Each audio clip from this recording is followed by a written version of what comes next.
Para abrir la agenda del día de hoy, damos inicio a la ponencia Cerrando el ciclo de la violencia, reconstruyendo proyectos de vida, a cargo de Michael Chamberlain de Consultora Solidaria. Les recordamos que todas sus dudas las pueden hacer llegar a través del código QR que tendrán nuestros compañeros de staff. Bienvenido sea nuestro ponente, lo recibimos con un fuerte aplauso.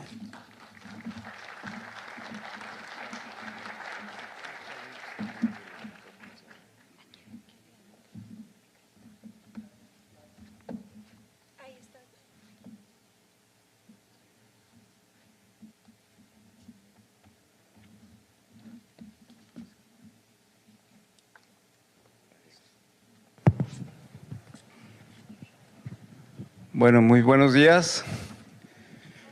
Bueno, mi nombre es Michael Chamberlain, trabajo en Consultora Solidaria y yo vine ahora a platicarles de Carmen y de por qué Carmen se pintó el pelo. Llegó un día muy feliz, muy animosa, con el pelo pintado a su colectivo. Ella es del colectivo Fuerzas Unidas por nuestros desaparecidos en Coahuila. Ella es de Torreón.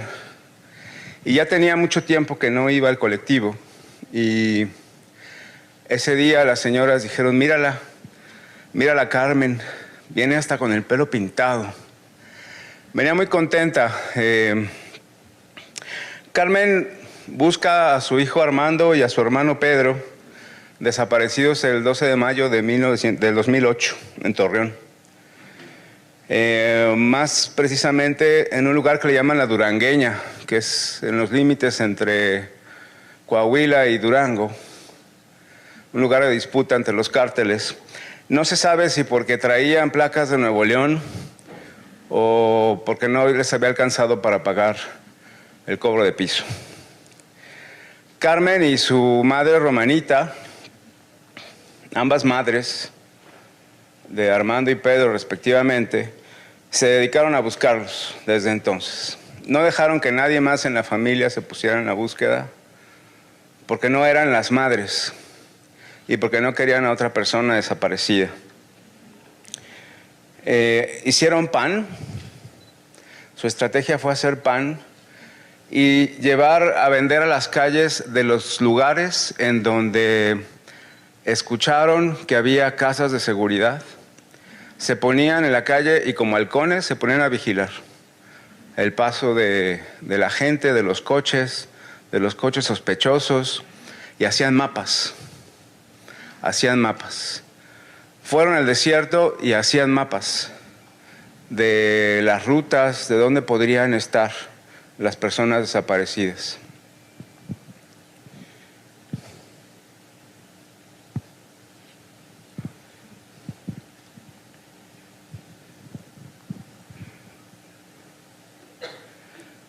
La desaparición de Pedro y de Armando, pues las trajeron a una situación de pobreza. Perdieron parte de los ingresos de la familia con la desaparición, perdieron el seguro social, la atención médica, empezaron a endeudarse, empezaron a perder sus posesiones. Y como todas las familias, entraron en una espiral de pobreza. En una espiral de pobreza interminable. La que sigue, por favor.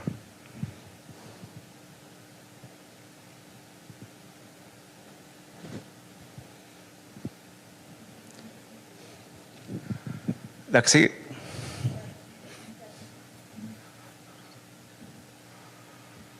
Ahí está Carmen con su colectivo. La que sigue. La Universidad de Coahuila hizo un estudio por aquellos años, después del 2010 más o menos, entre colectivos familiares de personas desaparecidas, colectivos que se fueron formando en Coahuila, y descubrieron que en más de la mitad de los casos Las dos familiares desarrollan enfermedades como diabetes, como males del corazón, o si lo tenían se agravan. Las familias sufren la pérdida de sus derechos, muchas veces son estigmatizadas, son revictimizadas, viven en una espiral, como decía, de empobrecimiento. Iban a los ministerios públicos y les decían, señora, pues por algo, en algo estarían metidos sus hijos, ¿no? Mejor vaya a su casa, no le vaya a pasar a usted lo mismo, ¿no? La fuerza de estas mujeres fue organizarse en colectivos. Y voy a resaltar el hecho de que sean mujeres, porque por una cosa muy curiosa, los hombres no participan tanto de estos colectivos. Son las mujeres las que toman la iniciativa, ¿no? Hoy en día me toca acompañar a estos colectivos y este en particular, el colectivo de Fuerzas Unidas por los Desaparecidos en Coahuila, pues está conformado por madres que buscan a sus hijos desde hace 10, 13, 15 años, como en el caso de Carmen. Y lo que vemos ahora es que las señoras pues, están cansadas, están enfermas, están empobrecidas. Algunas han muerto, y he de decir que han muerto de tristeza. La misma Romanita, la mamá de Carmen, murió en esas condiciones sin haber encontrado a Pedro ni a su nieto Armando. Y lo peor es que tienen tal desánimo que tampoco, muchas ya no quieren seguir en el colectivo, ¿no? Han pasado varios sexenios, muchas promesas, y les es difícil encontrar una respuesta a lo que han venido buscando, ¿no? Carmen además perdió su pierna en las búsquedas en el desierto. Le picó un animal, una araña al parecer. Primero perdió el dedo, luego perdió el pie. Finalmente le tuvieron que amputar la pierna de la rodilla hacia abajo. Otra de las razones por las que Carmen dejó de ir al colectivo es porque no tenía cómo desplazarse, ¿no? Lo que nos hemos dado cuenta es que en la búsqueda de los desaparecidos, normalmente la gente se enfoca en el ausente. Le pasa a la familia también. De repente toda la familia se vuelca a ver a la persona que desapareció y cómo lo van a encontrar. Y todo lo demás pasa a un segundo plano. Las víctimas, las señoras, no se ven a los hijos. Algunos dicen que los hijos que quedan sufren una doble desaparición porque se va el padre y se va la madre a buscarlo. Y eso genera una espiral también, pues, de angustia, muchas veces de enojo, de recelo, con respecto a toda la situación, ¿no? Sin embargo, las autoridades señalan que estas señoras, estas familias, son víctimas indirectas. Hay una molestia muy grande entre los colectivos porque los señalan como víctimas indirectas. Son víctimas directas y sufren de otros muchos abusos y violaciones a derechos humanos a raíz de la desaparición del familiar. Pero al nombrar las víctimas indirectas, otra vez las invisibilizan. No atienden sus necesidades, ¿no? La Corte Interamericana de Derechos Humanos en casos como estos ha dicho que los familiares de personas desaparecidas sufren tratos crueles, inhumanos y degradantes de manera continua. Entonces, estas familias, estas personas que no son vistas, terminan un poco como le estaba pasando a Carmen. Entonces, a nosotros nos preocupaba cómo atendemos esta situación, porque a raíz de una violencia, como fue la desaparición, se van generando otras nuevas violencias en las familias, que no son atendidas. Bueno, si las desapariciones no son atendidas, mucho menos estas otras consecuencias. En Solidaria acompañamos, damos capacitación a estos colectivos, a las víctimas, damos acompañamiento jurídico, hacemos investigación de casos, representamos casos, llevamos casos ante el sistema internacional, tanto el sistema de Naciones Unidas como el interamericano. Hacemos análisis de riesgo y tratamos no solamente con casos de desaparición, también con trata de personas, defensores y periodistas en riesgo, casos de tortura. Nos dedicamos pues a graves violaciones a derechos humanos. Y acompañamos a Carmen, como a estas otras muchas familias, y particularmente lo que hacemos es acompañarla en el proceso de reparación, que incluye también la compensación. Litigamos, Carmen tenía una recomendación de la Comisión Nacional de Derechos Humanos, no por la desaparición de Pedro o Armando, sino por la falta de debida diligencia. Es decir, el Ministerio Público le había violado sus derechos a Carmen y a su familia por no haber investigado, y eso es una violación a derechos humanos. Entonces había que reparar eso. Y logramos que le dieran una cantidad de parte de la Fiscalía, con lo que Carmen pudo comprarse la silla de ruedas. Se compró una prótesis y está ensayando, ¿no? Empezó a buscar cómo invertir en un pequeño negocio,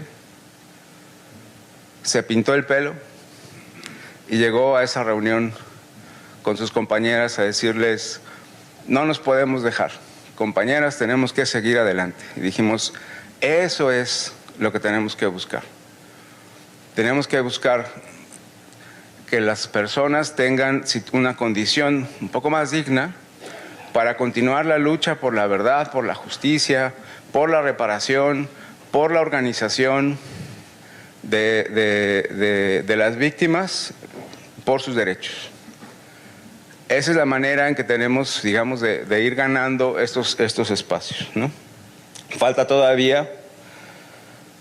evidentemente la compensación por las desapariciones de Pedro y Armando. Faltan otros elementos de lo que podría considerarse una reparación integral, pero ahora hay ánimo para hacerlo. Y eso era importante, ¿no? Ahí Carmen, se nos ocurrió, porque en Solidaria tenemos un proyecto también de venta de café. Entonces lo que hacemos es vender café de cooperativas de Chiapas, y con este dinero, con este ingreso, lo que hacemos es seguir acompañando a las víctimas. Le comentaba a Hortensia que cuando nos conformamos como sociedad civil, como SC, queríamos nosotros vender servicios, pero resulta que nuestros clientes no tienen cómo pagarnos, ¿no? Entonces decimos, hagamos algo para tener fondos. Y entonces hicimos esto de la venta de café. Y hablamos con las cooperativas en Chiapas y hablamos con las mamás en Coahuila y dijeron, sí, está bien, pero ¿saben qué? Nosotros queremos ir. Y las cooperativas dijeron, nosotros queremos conocer. Y entonces Carmen fue la primera que dijo, yo voy, con todo y silla de ruedas, voy a ir a las montañas de Chiapas a conocer a las cooperativas. Y ahí está Carmen con otras mamás visitando los cafetales de una cooperativa de mujeres que producen el café, lo tuestan, lo venden, ¿no? Y que saben que están cooperando con este proyecto. Fueron otras mamás junto con Carmen, tuvieron además la posibilidad, además de conocer a las colectivas, tuvieron la posibilidad de conocer otros colectivos de víctimas también. Sobrevivientes, hay un colectivo de sobrevivientes de tortura, hay un colectivo también de familiares de personas desaparecidas, migrantes de Chiapas. Tuvieron un encuentro, la que sigue por favor, tuvieron un encuentro con las víctimas sobrevivientes de la masacre de Acteal, de 1997, que está en la siguiente foto. Ahí está. Era un encuentro también que fue muy interesante porque las personas de Acteal hablaban en tzotzil y ellas con su tono norteño, ¿no? Y sin embargo hablaban el mismo lenguaje, ¿no? De cuál era su lucha, su forma de organización para conseguir justicia, verdad, reparación. Fue un encuentro que para las mamás pues les animó mucho, ¿no? Decían ellas, miren cómo están bien organizados, o cómo están bien organizadas, y cómo aquí no se pelean, ¿no? Y luego los colectivos de Chiapas decían, miren cómo vienen bien organizadas, ¿no?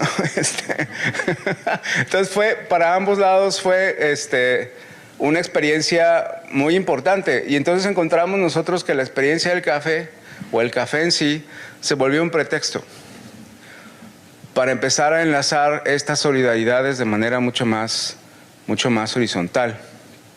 La que sigue, por favor.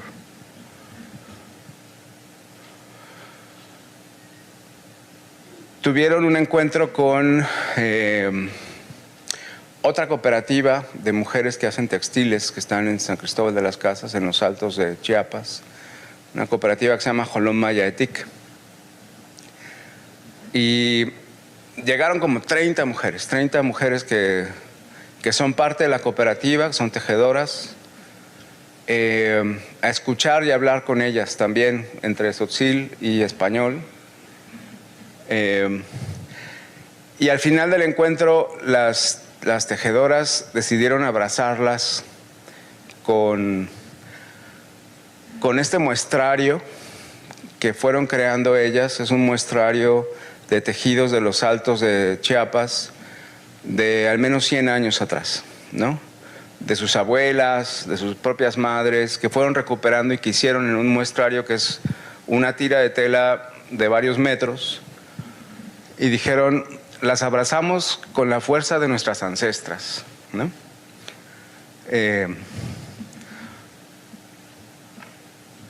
Cuando vimos esto dijimos, ya valió la pena, ¿no? Ya valió la pena porque estamos generando puentes de solidaridad y estamos generando formas de cuidado entre mujeres por un lado, por otro lado entre víctimas. Y eso está alimentando su corazón, ¿no? Y decíamos, por esto Carmen se pintó el pelo. Y eso es efectivamente lo que pretendemos seguir haciendo en términos de reparaciones. Ahora, quiero traer esto a colación. Me parece que hay muchos paralelismos con lo que sucede en los centros de estudios superiores, ¿no? Y en la atención a víctimas. Al final del día lo que pensamos es que las víctimas tienen que tener la posibilidad de reconstruir sus proyectos de vida. Se habla mucho en el ámbito, sobre todo de estos colectivos, que la reparación es imposible. Evidentemente es imposible. ¿Cómo se repara eso, no? Pero sí se puede reconstruir vidas y hacerlas con un poquito de más dignidad. Y tiene que haber una atención enfocada en la víctima. Muchas de las, digamos, de las, como digo, frustraciones de las mamás ante las autoridades es que se encuentran con autoridades que están interesadas en aplicar la norma, pero no las ven. No ven sus necesidades, no ven las posibilidades que hay para reconstruir su vida. Tengo que decir además que en estos días he escuchado experiencias muy padres, ¿no? de muchos de ustedes, mucho más enfocado en ese sentido, y me parece incluso que yo propondría a varias de ustedes para fiscales, porque porque realmente hay un proceso de entendimiento muy padre que he visto, y lo felicito y lo celebro, ¿no? Pero pasa igual, pasa igual, digamos, también en las universidades, que no se mira a la víctima y sus necesidades. Ahora, vivimos en un país violento y violentado. Y si no miramos cómo salimos de esta espiral de violencia, o sea, ya no tenemos margen para el desinterés, ¿no? Tenemos que involucrarnos en esto. Y si no atendemos a las víctimas correctamente, lo que estamos es reproduciendo esos círculos de violencia hacia las víctimas también, ¿no? Yo estoy convencido que si este país va a cambiar por los colectivos de víctimas, por las víctimas. Pero puede cambiar para mejor o puede cambiar para peor, dependiendo hasta dónde podemos cuidarnos entre todos, ¿no? Tuve la oportunidad hace unas semanas de ir al Moloya, en un programa muy bonito que Katia conoce, ¿no? De trabajo con presos. Y me tocó platicar con presos que están ahí por delincuencia organizada, y muchos de ellos conocen y saben dónde están los desaparecidos. Pero vienen de un proceso de reconocimiento de responsabilidad de lo que hicieron y de autoconocimiento de sí mismos. Y por lo general, o en todos los casos, estos que además no son señores que tienen 70 años, algunos tienen 35 y llevan 14 años en... vienen de familias quebradas, vienen de familias que los desecharon, que los maltrataron, que los torturaron, que los olvidaron, ¿no? Y su última opción fue irse con lo que tenían más a la mano, donde sí se volvieron sus hermanos, los grupos criminales, donde sí lo escuchaban, donde sí lo protegían, en contra del enemigo, ¿no? Me tocó acompañar casos, hijos de estas señoras que decían ante la autoridad: yo lo que quiero es, cuando sea grande, ser un soldado para ir a buscar al que se llevó a mi papá y matarlo. Bueno, esas son estas generaciones. Estas generaciones tienen dos opciones, y estoy hablando de los jóvenes, ¿no?